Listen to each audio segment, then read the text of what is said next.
Balancing your hormones is key to an ultramind. The next step to an ultramind is to cool off inflammation. Do you have a swollen brain like a swollen knee? New evidence links hidden brain inflammation to almost every known brain disease, from depression to dementia to autism to anxiety, from schizophrenia to sociopathic behavior.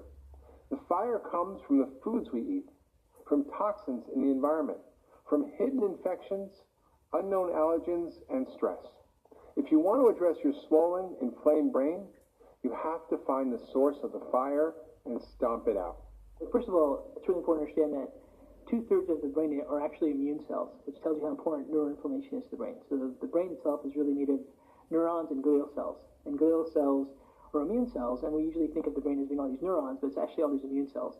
So most of the chronic neurodegenerative diseases of our time are really a consequence of neuroinflammation and immunological activity. Inflammation is part of the body's natural defense system against infections, against irritation, against foreign molecules. Inflammation can be a good thing. It fights foreign invaders of all types. However, when the natural balance of your immune system is disrupted, the immune system shifts into a chronic state of alarm, spreading a smoldering fire of inflammation throughout the body.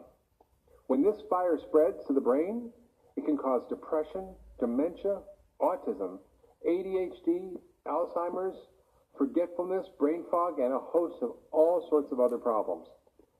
Cytokines are a class of proteins that are the language of your immune system. These chemicals can either promote or reduce inflammation. When triggered by toxins, infections, allergen stress, or a bad diet, or a sedentary lifestyle, cytokines run out of control, starting fires all over the body and the brain. When testing for inflammation in the body and the brain, I recommend getting the following 2 tests. I strongly recommend that you talk to your doctor about testing your levels of C-reactive protein, or CRP.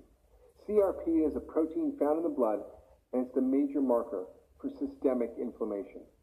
I would also always test for gluten sensitivity, which is one of the biggest causes of inflammation. Everything in the body is connected, and there are only few things that cause inflammation. The first is our inflammatory diet, which consists of enormous amounts of sugar, refined flours, as well as trans fats, and omega-6 refined oils. The second is food allergens, or food sensitivity, especially delayed reactions to food or hidden allergens that lead to brain allergies. The third is imbalances in digestive function and the gut immune system that produce widespread systemic effects.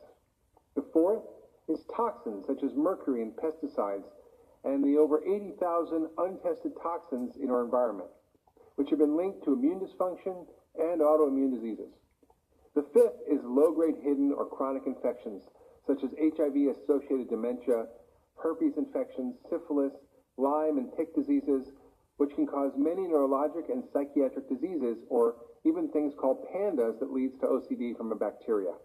And the sixth is a sedentary lifestyle. The seventh is inadequate sleep. And the eighth is nutritional deficiencies such as vitamin C, the B vitamins, vitamin D, zinc, and omega-3 fats.